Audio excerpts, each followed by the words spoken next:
বদলে গেল বঙ্গবন্ধু জাতীয় স্টেডিয়ামের নাম। নতুন নামকরণ হয়েছে জাতীয় স্টেডিয়াম, ঢাকা। জাতীয় ক্রীড়া পরিষদের সচিব মোহাম্মদ আমিনুল ইসলাম স্বাক্ষরিত এক সংবাদ বিজ্ঞপ্তিতে আজ এই তথ্য জানানো হয়েছে।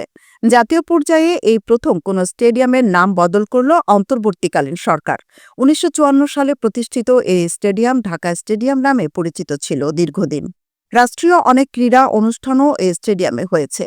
ক্রিকেট, ফুটবল এখানে ভাগাভাগি করে হতো। ২০০০ সালে বাংলাদেশের প্রথম টেস্ট এখানেই হয়েছিল। এরপর ক্রিকেট ও স্টেডিয়াম থেকে সরে যায়। ১৯৯৬ সালে আওয়ামী লীগ ক্ষমতায় আসার পর ১৯৯৮ সালে স্টেডিয়ামটির নামকরণ করা হয় বঙ্গবন্ধু জাতীয় স্টেডিয়াম। গত ৫ আগস্ট শেখ হাসিনা সরকারের পতনের পর অন্তর্বর্তীকালীন সরকার বেশ কিছু স্টেডিয়ামের নাম বদল করেছে।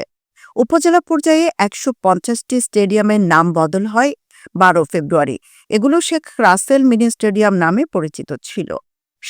উপজেলার নামে এগুলোর নতুন নামকরণ হয়েছে। দেশের নানা স্থাপনার মতো ক্রীড়াঙ্গনের অনেক স্থাপনাও বিদায়ী সরকার প্রধানের পরিবারের অনেক সদস্যের নামে ছিল।